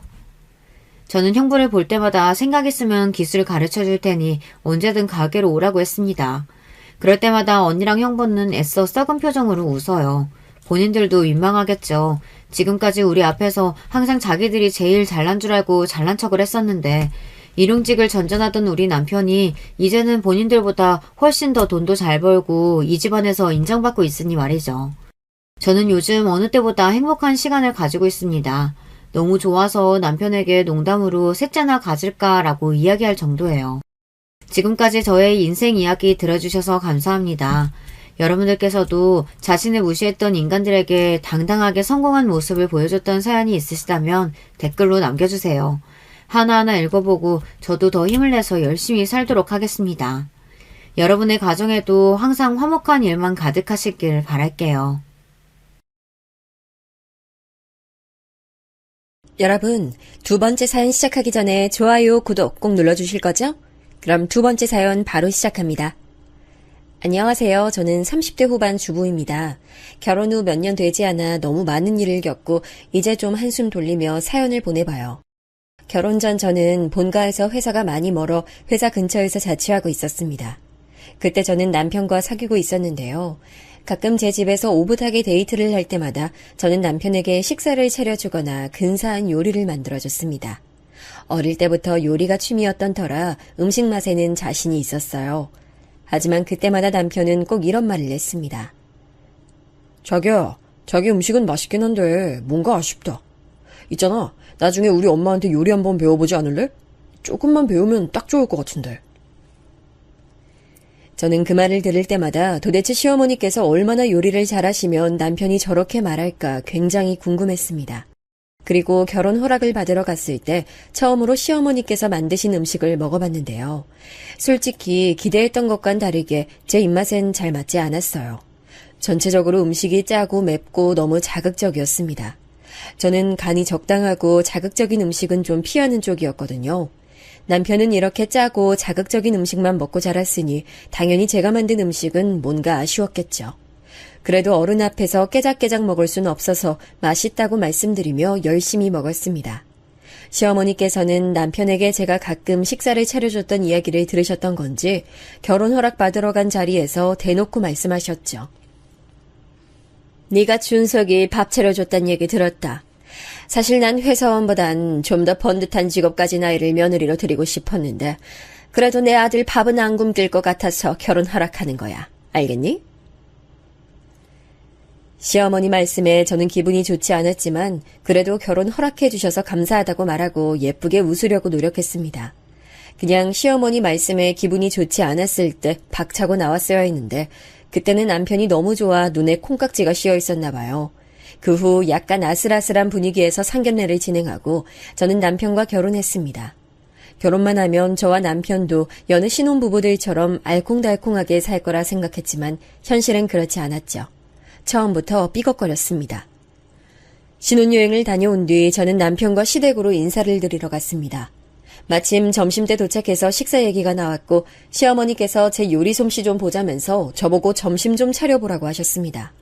처음으로 시어머니께 음식을 대접하려니 엄청나게 긴장되더군요. 그래도 최대한 맛있게 음식을 만들어 시어머니께 인정받고 싶었죠. 저는 온 힘을 다해서 열심히 음식을 만들어 점심을 차렸습니다. 그런데 시어머니께서 차려놓은 음식을 한 입 드시더니 식탁이 부서져라 숟가락을 내려놓으시더군요. 우리 아들이 요리 잘한다고 하길래 기대했더니 이게 뭐야. 반찬 맛도 덜 들었고 찌개도 간이 하나도 안 맞네. 아유, 넌 이제껏 이런 걸 우리 아들한테 먹인 거야? 안 되겠다. 너 주말마다 와서 나한테 요리 좀 배워라. 처음 뵀을 때부터 느꼈지만 시어머니께서는 보통 성격이 아니셨습니다. 깐깐함과 고집스러움으로 똘똘 뭉친 듯 보이셨달까요? 그리고 가장 중요한 건 본인 음식에 자부심이 대단해 보였어요. 물론 그만큼 음식도 맛이 있었어요. 하지만 중요한 건 시어머니께서 하신 음식이 제가 한 음식과 많이 달랐다는 거죠. 아무래도 전반적으로 짜게 만드시는 시어머니의 음식과 비교하면 제 음식은 싱거운 편이었을 거예요. 네? 요리를요? 어머니, 말씀은 감사하지만 제가 다니는 회사에서는 가끔 주말 근무도 발생해서요. 주말마다 와서 배우는 건 좀 무리일 것 같아요. 그래도 이렇게 찾아뵀을 때마다 알려주시면 조금이라도 배워보도록 노력할게요. 제 말에 시어머니의 표정이 단번에 좋지 않아지시더군요. 그렇다고 해서 할 수 없는 약속을 할 수는 없는 노릇이었습니다. 그 후 집으로 돌아왔을 때 남편이 제게 한마디 하더군요. 여보, 아까 우리 엄마가 요리 좀 배우러 오라 했을 때 그냥 네 하면 안 됐던 거야? 꼭 그렇게 말했어야 됐어? 엄마도 다 생각이 있으셔서 하신 말씀이셨을 텐데 그냥 좀 배워두면 좋잖아. 주말 근무 때문에 갈 수가 없는데 어떻게 말씀을 드려. 그리고 솔직히 어머니가 해주신 음식 너무 짜고 매워서 내 입맛엔 안 맞는단 말이야. 혹시 당신 내 요리 맛 없었어? 내가 어머니 음식 스타일로 요리했으면 해? 아니, 그냥 가끔 내가 엄마 스타일로 먹고 싶을 때 여보가 해주면 좋을 것 같아서 그렇지. 그러니까 남편 말은 자기가 먹고 싶을 때 해줬으면 하니 배우란 말이잖아요. 그걸 알게 되자 짜증이 나더라고요. 결국 저와 남편은 집에 돌아와서도 이 이야기 때문에 좀 크게 싸웠습니다. 결혼하고 처음으로 싸운 날이었죠. 겨우 음식 때문에 싸우게 되다니 너무 속상했어요. 그러다가 시간이 지나고 저와 남편 둘 다 자연스럽게 화가 가라앉아 이 얘기는 흐지부지 넘어갔습니다. 그 후 남편은 제게 다시 시어머니에게 음식을 배워보라고 말하지 않았습니다. 그래서 저는 이대로 일단락된 줄 알았죠. 하지만 간과한 게 있었는데요. 바로 시어머니의 고집이었습니다. 어느 날 회사에서 일하는 중에 전화가 끊임없이 울려 확인했더니 시어머니셨어요. 예, 넌 뭐 하다가 이렇게 전화를 늦게 받니? 아무튼 너 오늘 몇 시에 집에 들어와? 죄송해요, 어머니. 제가 지금 일하는 중이라서 전화하신 줄 몰랐어요. 저 오늘 야근해야 할 것 같아서 밤 늦게 들어갈 것 같은데요. 혹시 무슨 일 있으세요? 오늘 내가 준석이랑 통화했는데 고등어 김치찜이 먹고 싶대. 근데 내가 네 요리 실력을 믿을 수가 있어야지. 그래서 내가 우리 아들이 좋아하는 맛은 어떻게 내는지 가르쳐주려고 하니까 무조건 일찍 돌아와. 네? 그게 무슨 말씀이세요, 어머니? 혹시 지금 저희 집 와 계신 거예요? 알고 보니 시어머니께서 제가 주말마다 음식을 배우러 오지 않자 아예 직접 신혼집에 찾아와 가르치려고 하셨던 거더라고요. 게다가 아무도 없는 신혼집까지 열고 들어가 계신다는 말씀에 제 귀를 의심했네요. 시어머니와 통화를 마치고 바로 남편에게 전화를 걸었습니다. 여보, 나 지금 어머니 전화 받았는데 지금 우리 집 계시다고 하시네? 어떻게 어머니가 신혼집에 들어가 계셔? 혹시 우리 집 비밀번호 알려드렸어? 반찬만 놓고 가신다고 해서 내가 알려드렸는데 왜? 무슨 일이라도 있어? 아니, 당신이 오늘 어머니랑 통화하면서 고등어 김치찜 먹고 싶다고 했다면서 그래서 오늘 그거 나한테 가르쳐 주신다고 일찍 집에 들어오라고 하셨어. 내 요리 실력을 못 믿으시겠대. 그리고 나한테 말 한마디 없이 우리 집 비밀번호를 알려드리면 어떡해. 그럼 엄마가 알려달라는데 그걸 말을 안 해? 그리고 우리 엄마 고등어 김치찜 잘해. 이참에 배워두면 좋잖아. 안 그래? 그 말을 듣는데 일전에 저보고 시어머니께 요리 좀 배우라고 하던 남편 말이 생각나면서 순간 너무 화가 나더라고요. 제가 남편 먹을 고등어 김치찜 해주는 사람인가요? 저도 회사 다니면서 열심히 일하는 사람이고 중요한 회사 업무도 맡고 있었는데 말이에요. 그럼 먹고 싶은 사람이 배워두면 되지 왜 나한테 배우라고 해? 내가 당신 밥 해주려고 결혼한 사람이야? 이럴 거면 당신 입에 딱 맞는 음식 잘하시는 어머니 집에 가서 삼시세끼 다 먹으면 되겠네. 그럴 거 아니면 당신이 지금 당장 회사 조퇴하고 집 가서 배우던가. 뭐? 무슨 말을 그렇게 해? 아니 당신 저번부터 도대체 왜 그래? 내가 좋아하는 음식 만드는 법 알려주신다는 엄마 말이 그렇게 잘못된 거야? 아니면 우리 엄마 요리 실력에 자격지심 생겨서 그냥 막 거부하는 거야? 자격지심? 당신이야말로 말 너무 함부로 한다. 무튼 나 오늘 야근 있어서 일찍 집 못 가니까 당신이 가서 어머니한테 배우든지 알아서 해. 그렇게 전화를 끊고 화나는 마음을 꾹 참고 일했습니다. 당연히 야근까지 하고 집에 늦게 돌아갔죠. 그때쯤이면 시어머니께서도 집에 돌아가셨을 거라 생각했어요. 하지만 문을 열고 들어가니 거실 소파에 시어머니께서 남편과 같이 떡하니 앉아 계시더군요. 그렇게 먹고 싶다던 고등어 김치찜을 만들어 드셨는지 집안엔 냄새가 진동하고 있었습니다. 제가 시어머니 보고 놀라 굳어있자 시어머니께선 절 노려보시며 말씀하셨죠. 넌 시애미 말이 말 같지가 않아? 결혼한 지 얼마나 됐다고 벌써부터 내 말을 무시해. 내가 오늘 고등어 김치찜 만드는 법 가르쳐준다고 일찍 들어오라고 했어 안 했어? 근데 결국 야근까지 꾸역꾸역 하고 들어오고 말이야. 너 매번 이렇게 늦게 들어오니? 그럼 우리 아들 밥은 누가 차려주니? 어머니, 밥 다 해서 통에 담아서 냉동해 뒀고요. 국도 해둬서 데워 먹기만 하면 되게 다 해뒀어요. 그리고 반찬도 3-4가지나 해뒀는데 제가 남편 밥까지 차려줘야 해요? 저 남편 밥 차리려고 결혼한 거 아니에요. 그리고 똑같이 일하는데 왜 저만 밥 차리고 요리해야 하나요? 똑같이 일하기는 무슨! 네가 벌면 얼마나 번다고! 겨우 작은 중소기업 다니면서 어떻게 네가 우리 아들이랑 똑같이 일하는 거야? 시어머니께서는 저와 남편의 회사 차이가 엄청 크다고 생각하고 계셨어요. 하지만 그건 시어머니만의 생각이었습니다. 솔직히 남편이 대기업이라도 다니고 있었다면 제가 억울하지라도 않았겠죠. 하지만 저와 남편은 비슷한 수준의 회사에 다니고 있었습니다. 게다가 월급도 제가 조금 더 많았고 직급도 제가 더 높았습니다. 그런데 시어머니께서 그렇게 말씀하시니 조금 화가 나더라고요. 죄송하지만 어머니, 제가 이 사람보다 월급도 더 많이 받고 직급도 높아요. 그러니 당연히 일도 많이 하고요. 오늘도 보세요. 저는 야근이 있어서 늦게 들어왔는데 이 사람은 저보다 더 일찍 들어왔잖아요. 그럼 혼자 밥은 좀 차려 먹을 수도 있는 거고 저한테도 차려줄 수 있는 거 아닌가요? 왜 내 아들이 너 먹을 밥을 차려줘야 되니? 그리고 그건 아내인 네가 할 일이지 우리 아들이 할 일도 아닌데. 아유, 음식도 못하면서 마음까지 이렇게 못날 줄 알았으면 난 결혼 안 시켰지. 계속 이렇게 할 거면 지금이라도 갈라서라. 근데 저와 갈라서는 건 싫었는지 거기서 남편이 시어머니더라고요. 엄마, 그게 무슨 말이야. 우리 지금 결혼한 지 얼마나 됐다고 갈라서라 그래. 그냥 지금처럼 엄마가 가끔 와서 해주면 되잖아. 그러다 보면 저 사람도 어깨너머로 배울지도 모르고 말이야. 남편의 말에 기가 찼습니다. 그 말인즉슨 시어머니를 계속 신혼집에 오시게 하겠다는 말이잖아요. 아니나 다를까 그날 이후 시어머니께서는 마치 본인 집처럼 신혼집에 찾아오셨고 오실 때마다 반찬이며 음식들을 한가득 해두셨습니다. 시어머니 음식 스타일로 말이에요. 처음엔 마음이 너무 불편했고 속도 상했습니다. 하지만 시간이 지날수록 오히려 잘된 일이라는 생각이 들더라고요. 제 음식 솜씨가 못 믿어오시다면 직접 요리해 주시면 될 일이니까요. 그리고 반찬값도 고르니 일석이조였죠. 가끔 시어머니 반찬이나 요리가 아닌 제 음식이 먹고 싶을 때는 제 것만 해도 되니 편하기도 했어요. 그런데 이쯤 되니 남편은 제가 시어머니 음식은 공짜로 먹고 제 것만 만들어 먹는 게 보기 싫었나 봐요. 하루는 저보고 너무하다고 하는 거예요. 당신은 참 염치도 없다. 우리 엄마가 매번 힘들게 반찬해 주시는데 반찬값 한번 보탤 생각은 안 하고 먹기만 하고 정말 너무한 거 아니야? 이제부터라도 좀 일찍 와서 어머니 좀 돕고 그러지. 어머니가 내 음식 솜씨가 못 믿어오시다는데 내가 어쩌겠어. 그리고 그렇게 어머니가 힘들어 보이면 당신이 도와드리면 되지. 왜 나한테 일찍 와서 도우라 해? 나보다 매번 일찍 퇴근하면서.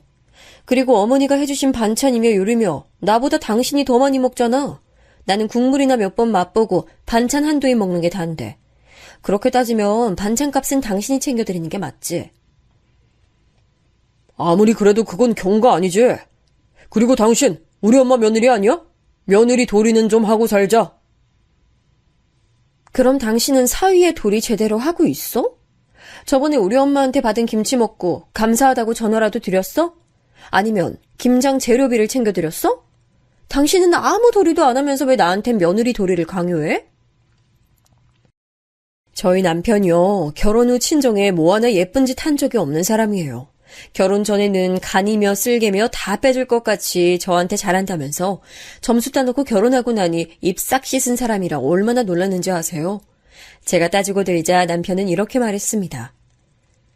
사위랑 며느리랑 어떻게 같아? 솔직히 며느리는 출가 외인이란 말도 있는데. 이렇게 저와 남편은 같이 식사할 때마다 서로 잡아먹을 때 싸웠습니다. 너무 자주 싸우니 신혼생활의 달콤함은커녕 결국 각방까지 쓰게 됐죠.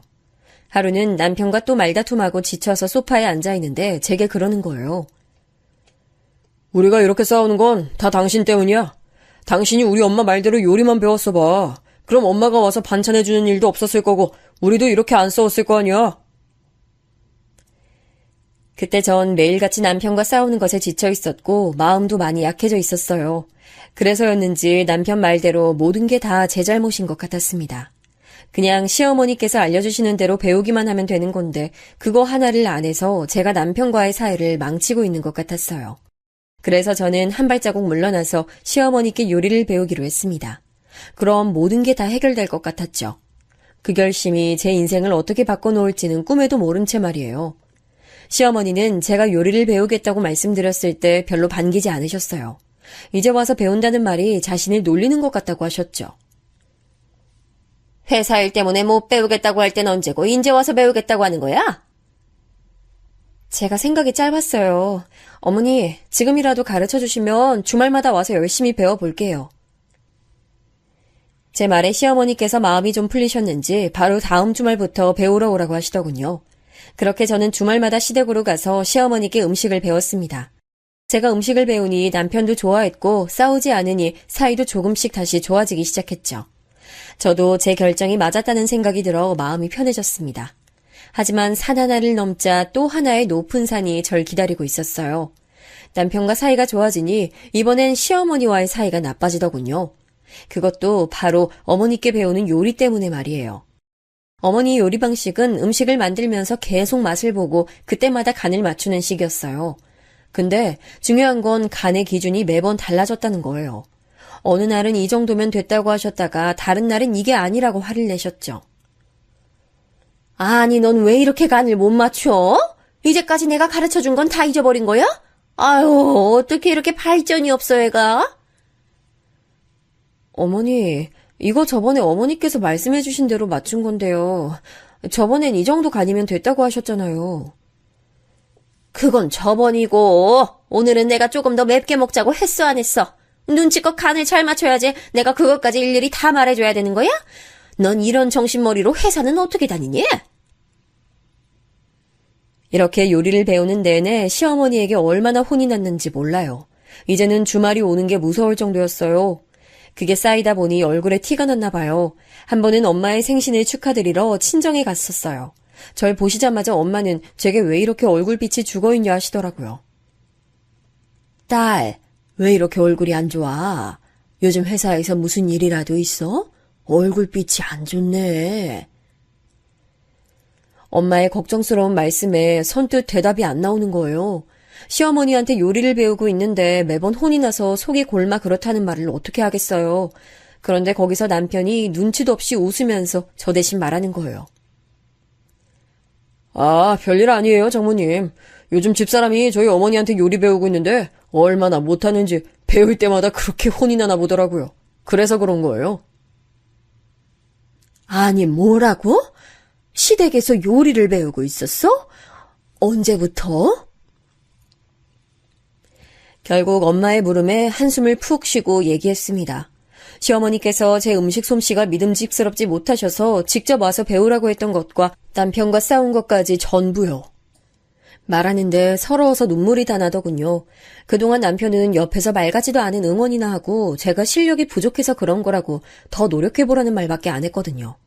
제가 우니까 남편은 당황했는지 갑자기 왜 우냐며 저를 달래려고 했는데 그럴수록 더 서러워져서 오열했어요. 즐거워야 할 엄마 생신 파티를 제가 망친 꼴이 됐죠. 울고 있는 절 다독이시던 엄마는 무거운 목소리로 한마디 하셨습니다. 자네는 우리 딸 얼굴빛이 이렇게 다 죽어갈 동안 뭐했어?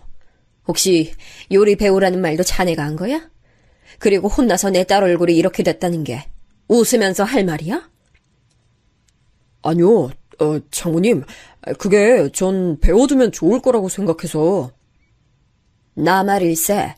딸 가진 게 죄인이라고 사부인이 처음부터 우리의 마음에 안 들어 하시는 것도 다 참았어. 그저 둘이 예쁘게 잘 살면 된다 생각했고 내 딸한테 잘한다는 자네 말 한마디를 믿었어. 근데 어떻게 이럴 수가 있어? 배워두면 좋을 것 같아서 그랬다고? 그럼 그렇게 좋은 거 자네가 배워두지 왜 우리 애를 보내서 이렇게 애 눈에서 눈물이 쏟아지게 했어? 아니, 자네가 손이 없어 발이 없어. 이렇게 사지 멀쩡한데 본인 어머니 요리는 본인이 배워둬야지. 내 말이 틀렸으면 어디 한번 말해봐. 그날 남편은 친정엄마에게 아주 혼쭐이 났습니다. 엄마가 한마디 하실 때마다 남편이 변명 아닌 변명을 하는데 꼴 보기가 싫더군요. 말을 끝내신 엄마가 고개를 돌리고 우시는데 저 때문에 엄마 마음 아프게 만든 게 너무 죄송했어요. 저와 남편은 집에 돌아가는 내내 한마디도 하지 않았습니다. 한 소리 들었으니 남편도 생각이 많았겠죠. 그리고 바로 다음 날이 주말이라 다시 시어머니께 요리를 배우러 가야 했는데 정말 가고 싶지 않았습니다. 저는 저 자신을 깎아먹고 엄마 눈에서 눈물 나게 하면서 살고 싶지 않았어요. 그래서 고민하다가 당일 아침에 시어머니께 이번 주는 몸이 안 좋아 못 갈 것 같다고 문자했죠. 그랬더니 바로 전화를 하시더라고요. 오늘 몸이 안 좋아서 못 올 것 같다고?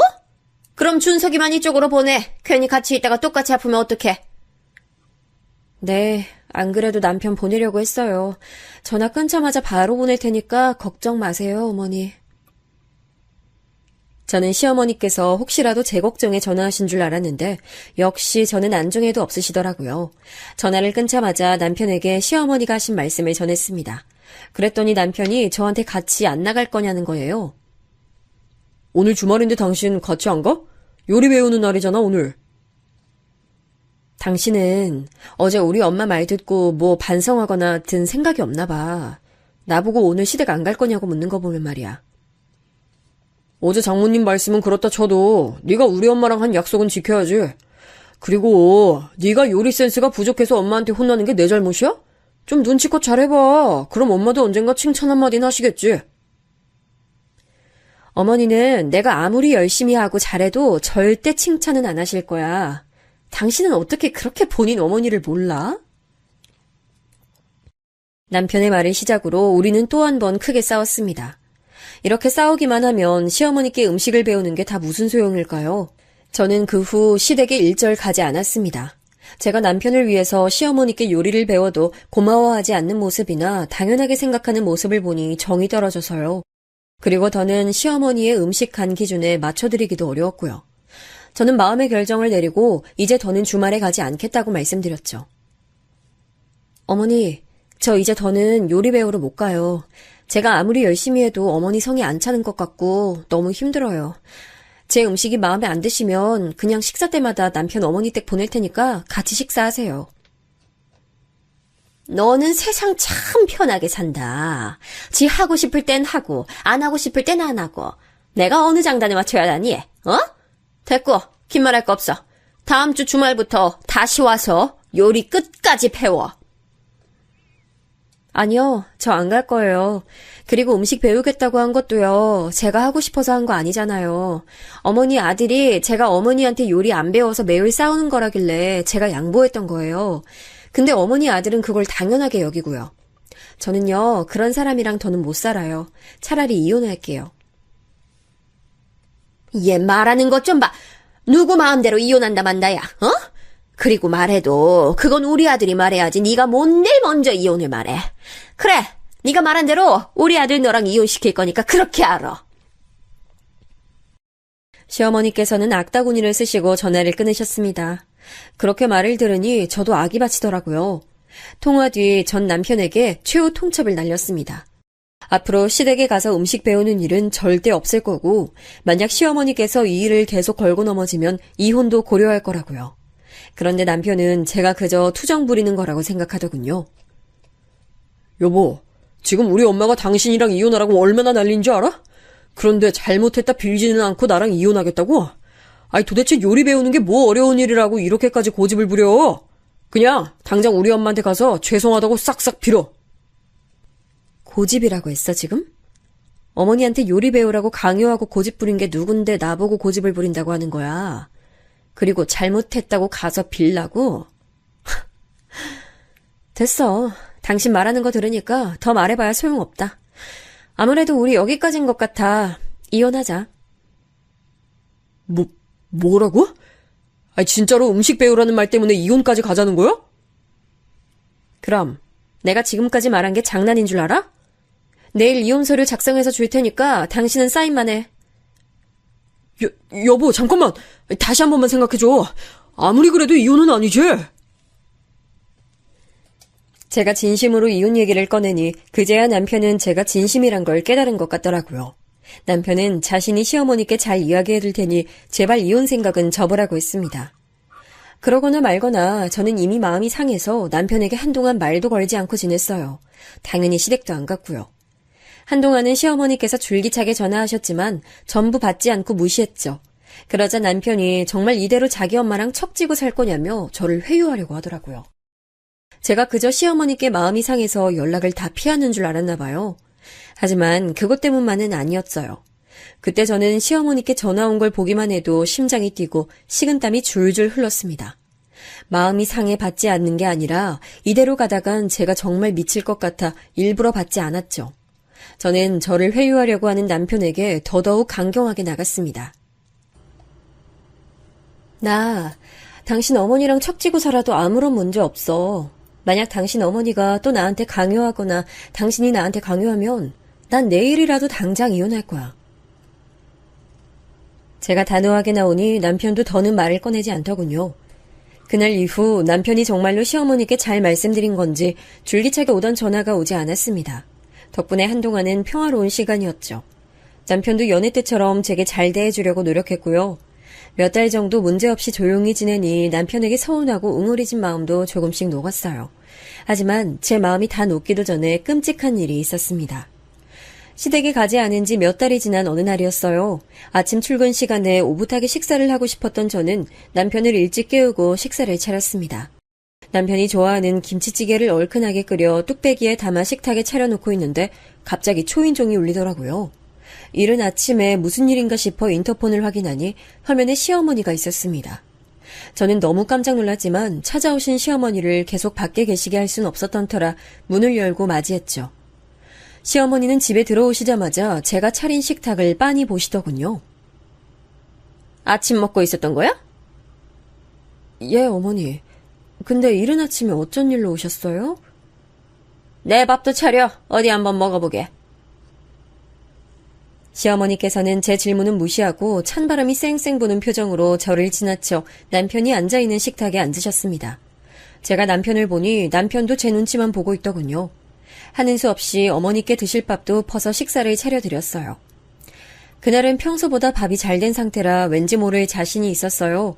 윤기가 자르르한 쌀밥을 시어머니 앞에 놔드리고 저도 자리에 앉았죠. 어쨌든 저도 밥을 먹고 출근해야 했으니까요. 아침 식사 시간이 뱃속에 돌이라도 얹힌 것처럼 거북했습니다. 시어머니께서 식사를 시작하시자 저도 밥을 한 수저 들었어요. 남편도 시어머니의 분위기에 눈치를 보다 저를 보고 같이 밥을 먹더라고요. 아무런 말도 없이 다른 밑반찬을 드시면서 식사를 하시던 시어머니께서 뚝배기에 든 김치찌개를 드시고 난 뒤 갑자기 얼굴을 일그러뜨리시더라고요. 어머니의 표정이 신경 쓰여 물었습니다. 어머니, 괜찮으세요? 혹시 어디 불편하세요? 그런데 제 질문에 시어머니께서는 수저를 탁 내려놓으시더니 자리에서 벌떡 일어나셨습니다. 그러곤 큰 소리로 고함을 치셨어요. 넌 이것도 찌개라고 끓였어? 겨우 이딴 걸 내 아들한테 먹여? 그래놓고 뭐 그렇게 잘났다고 이혼을 하느니 마니에 이년아? 시어머니께선 순식간에 뚝배기에 든 김치찌개를 제 얼굴에 뿌려버리셨습니다. 눈 깜짝할 사이에 일어난 일에 저는 피하지도 못하고 뜨거운 찌개를 고스란히 뒤집었었죠. 김치찌개가 뚝배기에 담겨 있어서 식지도 않은 상태라 너무 뜨거웠습니다. 비명을 지르며 곧장 욕실로 달려가 찬물로 식혔습니다. 하지만 쓰라린 고통이 사라지지 않았어요. 남편도 시어머니가 갑자기 제게 김치찌개를 뿌린 것에 놀랐는지 큰 목소리로 시어머니와 뭐라 말을 했지만 그것까지 들을 정신도 없었습니다. 그저 아픔과 서러움에 눈물이 줄줄 흘렀죠. 제가 뭘 그렇게 잘못했다고 이런 꼴을 당해야 하는지 모르겠더군요. 고통이 너무 심해 이대로는 안 되겠다 싶어 남편에게 응급실에 데려다 달라고 했어요. 여보 지금 나 좀 빨리 응급실 데려다줘. 얼굴 너무 아파. 인연이 어디서 엄살이야. 그렇게 뜨겁지도 않았는데 야단법석은. 내 아들은 출근해야 되니까 응급실 갈 거면 알아서 가든가. 엄마, 그만해! 여보, 많이 아파? 내가 얼른 응급실 데려다 줄게. 잠시만 기다려. 준서가, 너 아직도 네 아내 편드는 거야? 그래, 나랑 우리 아들 사이를 이렇게 이간질해놨다 이거지? 인연이 감히 내 착한 아들을 홀려? 시어머니는 찬물에 얼굴을 식히던 제 머리채를 잡고 흔들며 절 마구 핥혔습니다. 저는 두 손으로 시어머니를 막으려고 했고 남편도 뒤늦게 시어머니를 두 팔로 잡아 말렸죠. 남편의 손에 잡힌 시어머니의 얼굴은 귀신 같았습니다. 둘의 모습을 본 저는 혼미해지는 정신을 꼭 붙들고 아직도 쓰라리는 화끈거리는 얼굴을 부여잡고 집 밖으로 뛰쳐나왔어요. 그리고 어떻게든 택시를 잡아 바로 응급실로 향했습니다. 병원에 도착한 저는 바로 친정엄마한테 전화했습니다. 그런데 너무 충격을 받아서였는지 입이 굳어서 말이 안 나왔어요. 전 엄마에게 어떤 일이 있었는지 대충만 말하고 병원 위치까지 말한 뒤 정신을 잃었어요. 나중에 정신을 차리니 제 옆에서 엄마가 제 손을 꼭 잡고 계셨습니다. 엄마는 제가 깨어난 걸 보고는 엉엉 우시더라고요. 저도 엄마 얼굴을 보자 너무 서럽고 슬퍼 울었습니다. 하지만 눈이 잘 떠지지도 않았고 얼굴 위에 거즈 같은 것들이 덕지덕지 붙어 온통 뻣뻣하더라고요. 얼굴이 퉁퉁 부은 느낌에 입술도 잘 떨어지지 않았어요. 당황한 느낌에 엄마께 여쭤봤죠. 엄마, 나 얼굴 어떻게 된 거야? 많이 심하대? 아니야. 얼굴은 계속 치료받으면 나을 거래. 걱정 마. 엄마가 옆에 있을 테니까 지금은 마음 놓고 푹 쉬어. 엄마는 그렇게 저를 안심시키고는 곧 의사 선생님을 부르러 나가셨습니다. 제가 깨어났단 말을 듣고 오신 의사께선 제가 현재 어떤 상태인지 말씀해 주셨어요. 저는 거의 얼굴 전체에 심한 2도 화상을 입었다고 하더라고요. 까딱 잘못했으면 3도 화상으로 넘어갔을 거고 그런 피부 이식 수술을 받아야 했을 수도 있다고 하셨어요. 수술 얘기를 듣자 마음이 섬뜩해지더군요. 그렇게 얘기를 듣고 있었는데 남편이 제가 있던 병실로 헐레벌떡 들어왔습니다. 남편이 제게 다가온 순간 남편을 발견한 엄마가 남편 뺨을 세게 때렸습니다. 남편은 정신없어 보였지만 곧장 엄마한테 고개를 숙이고 죄송하다 사과하더라고요. 엄마는 죄송하다 사과하는 남편에게 소리를 지르셨습니다. 내 딸 얼굴 이렇게 만들어 놓고 자네는 어디서 죽치고 있다가 이제 와. 정신이 있는 거야 없는 거야. 정말 죄송합니다, 장모님. 저희 어머니가 욱하시는 마음에 그만 제가 정말 할 말이 없습니다. 자네 어머니가 내 딸한테 김치찌개 부었을 때 자네는 도대체 뭐하고 있었어? 그놈의 음식이 뭐길래 내 딸이 이런 일을 당해야 하는 거야. 난 이 일 절대 그냥 넘어가지 않아. 자네 어머니든 자네든 누군가 내 딸 이렇게 만든 것에 대해서 책임져야 할 거야. 그날 처음으로 엄마의 화난 모습을 봤습니다. 늘 고운 말만 하시고 억울한 일을 당하셔도 큰 소리 한 번 안 내셨던 분이거든요. 남편도 서슬퍼렇게 역정내시는 엄마 모습에 놀랐는지 쩔쩔매더라고요. 결국 남편은 제 얼굴만 한번 보고 병실에서 나가야 했습니다. 그동안 저는 회사에 사고를 당했다 알리고 몇 주 동안 병가를 냈죠. 제가 병원에 있는 동안 남편은 병실에 잘 찾아오지 않고 핸드폰으로만 매일 연락했습니다. 아마 엄마가 남편에게 오지 말라고 으름장을 놨나 봐요. 그런데 엄마도 제 상처가 어느 정도 나은 시점부터는 바빠 보이셨고 병원에도 잘 못 오셨어요. 알고 보니 제가 병원에 입원해 있는 동안 엄마께서 법조계에 몸담고 계신 지인분 도움을 받아 시어머니를 고소하셨어요. 시어머니가 제게 펄펄 끓던 김치찌개를 뿌려서 화상을 입힌 행동은 상해죄에 해당해서 원래라면 실형을 살 수도 있지만 초범인 점 때문에 집행유예나 1천만 원에 해당하는 벌금을 물게 될 거라고 하더라고요. 깜짝 놀랐습니다.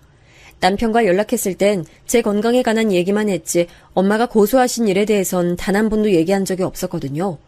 제가 놀란 표정으로 있자 엄마가 제 손을 꼭 붙잡고 얘기하셨습니다.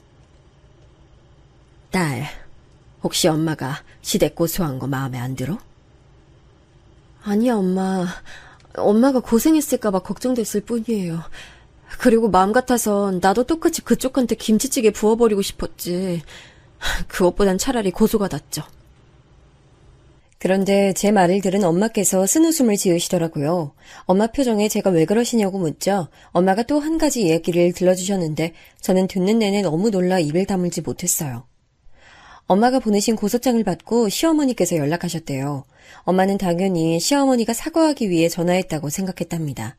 그런데 전화를 받은 엄마한테 시어머니는 오히려 입에 담기도 힘든 말을 퍼부었다고 해요. 정말요? 그래서 어떻게 하셨는데요? 어떻게 하긴. 전화로 욕한 건 녹음해서 또 다시 고소했고 다음 날엔 직접 찾아갔지. 엄마는 시어머니께 막말을 듣고 다음날 시댁으로 찾아갔대요. 그런데 맨손으로 가신 게 아니라 커다란 곰국 끓이는 냄비에 김치찌개를 한가득 끓여서 가셨다는 거예요. 시어머니는 엄마를 보자마자 또 한 번 대거리하려고 냉큼 나오셨대요. 엄마는 그런 시어머니를 밀치고 냄비를 들고 집 안에 들어갔고요. 아니, 이 여편 내가 미쳤나? 왜 허락도 없이 남의 집에 들어와? 김치찌개에 환장한 노인네한테 김치찌개 먹이려고 왔지? 옛따이 노망난 노인네야! 그리고 엄마는 갖고 갔던 곰국 냄비를 시댁에서 뒤집어 엎어버리셨대요. 그리고 남은 김치찌개를 그대로 시어머니에게 뿌렸대요. 아이고, 냄새! 이 옆에 내가 지금 뭐 하는 짓이야? 미쳤어? 당장 치우지 못해! 그렇게 못하지. 내 딸 예쁜 얼굴 그꼴로 만들어 놓고 넌 두 다리 뻗고 편하게 살 수 있을 줄 알았어? 내가 이 정도로 끝내는 걸 감사하게 알아. 당신 한 번만 더 내 딸한테 음식이 어떻다고 말하면 남은 인생 앞으로 이 김치찌개처럼 새빨갛게 만들어줄 거야. 알겠어? 그렇게 엄마는 시댁을 김치찌개 한강으로 만들고 돌아오셨대요. 엄마의 복수에 통쾌함을 느낀 저는 화상 때문에 뻣뻣한 얼굴로 깔깔 웃어댔죠. 하지만 뒤늦게 엄마한테 피해가 오진 않았을까 걱정이 되더라고요. 제가 걱정하는 부분을 말씀드리니 엄마는 고소하려면 하라지 하고 콧방구를 끼시더군요. 정말 엄마가 달라 보였어요. 순조롭게 상처가 아물고 저는 퇴원했습니다. 그리고 다시 신혼집으로 돌아갔죠. 남편은 저를 마중 나오겠다고 했지만 필요 없다고 했습니다. 아직 남편에게 울화가 남아있어서 얼굴 보기가 싫더라고요.